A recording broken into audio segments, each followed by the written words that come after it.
नमस्कार, राज न्यूज़ कोटपुतली में आपका स्वागत है। नवगठित कोटपुतली बहरोड जिले की पुलिस अधीक्षक आईपीएस रंजीता शर्मा ने रविवार को स्थानीय एसपी कार्यालय में अपनी प्रथम प्रेस वार्ता को संबोधित किया। इस दौरान उन्होंने चुनाव आयोग की गाइडलाइन के अनुसार 12 व 13 अगस्त को प्रदेश भर में पुलिस डीजीपी के निर्देशानुसार 2 दिवसीय अभियान एरिया डोमिनेशन के तहत की गई हार्डकोर अपराधियों, सक्रिय हिस्ट्री सीटर, विगत 4 वर्षों में फायर आर्म्स एक्ट में चालान शुदा अपराधियों, अभियुक्तों व सह अभियुक्तों के विरुद्ध की गई कार्रवाई से अवगत करवाया। जैसा कि आपको ज्ञात होगा कि पिछले 2 दिन से निरंतर हमारे पीएचक्यू के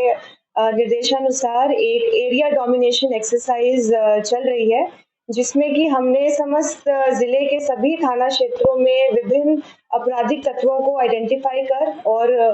टीमों को गठित कर हमने आइडेंटिफिकेशन के बाद में लगभग 60 के करीब टीमों का गठन किया गया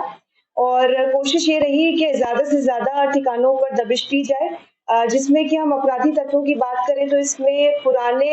एनडीपीएस, एक्साइज, फायर आर्म्स के चार्जशीटेड अपराधी, इसके अलावा मफरूर, वांछित अपराधी, कोई इनामी, हार्डकोर और हिस्ट्री शीटर यदि कोई है, उनके ठिकानों पर जाकर वहां पर रेड की गई और ज्यादा से ज्यादा अपराधियों के खिलाफ कार्रवाई की गई, जिसमें कि लगभग 165 के खिलाफ अपराधियों को हमने डिटेन किया है और उनसे सघन पूछताछ की जा रही है और इसके अलावा जो उनका रिकॉर्ड है उसको भी दुरुस्त किया जा रहा है, ताकि आने वाले समय में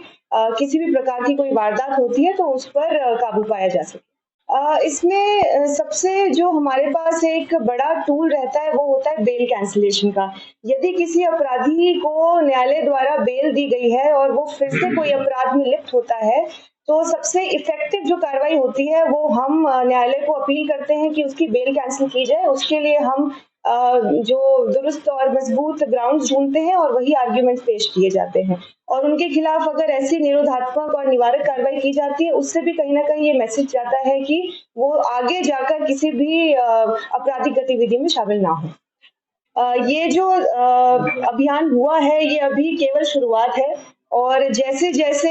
व्यवस्था बैठेगी जिले में और हमारे पास तंत्र मजबूत होगा, ये कार्रवाइयों का दौर और बढ़ेगा और अपराधियों में भय रहे और आम जन में विश्वास रहे, इसके लिए कोटपुतली बहरोड पुलिस निरंतर प्रयासरत रहेगी। अभी हमारी कोशिश ये है कि हम थाना स्तर पर जो हमारे साइबर के एक्सपर्ट हैं, जो हमारे जवान हैं, उनको हम स्पेशली एक बारी ट्रेनिंग दिलवाएं और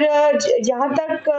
जनता की बात करें तो इसमें कहीं ना कहीं एक जागरूकता लाने की, एक चेतना लाने की भी आवश्यकता है। तो कोशिश ये रहेगी कि लोगों को हम सेंसिटाइज करें कि वो अपराध हो उससे पहले ही वो जितने भी सेफगार्ड्स हैं उनको अपनाएं, ताकि साइबर के जो अपराधी हैं उन पर अंकुश लगाया जा सके। इसके लिए हमारे जो ट्रैफिक की व्यवस्था है, यहाँ पर हाईवे पेट्रोल जो है वो कॉन्स्टेंटली मॉनिटर करती है। कोटपुतली थाने के जो जवान हैं उनको भी हमने वहां पर गश्त के लिए कॉन्स्टेंटली लगाया हुआ है, क्योंकि ये एक लॉन्ग स्टैंडिंग इशू रहा है कोटपुतली और इस हाईवे को लेते हुए। इसके लिए जरूरी है कि हम एक बारी विभिन्न स्टेक होल्डर्स के साथ मिलकर मीटिंग करें और जो भी सभी व्यवसायिक समाज हो गया या फिर हमारे आमजन जो यहाँ पे त्रस्त हैं या इससे प्रभावित हैं, उनके साथ मिलकर कोई एक रास्ता निकालें। उसकी आप ये मानेंगे कि जो यहाँ पर ऑलरेडी समस्या है कि जो बाईपास है उसकी अभी स्थिति बनी नहीं है। दूसरी चीज, जो भारी वाहनों का आवागमन है वो 24 घंटे चालू है।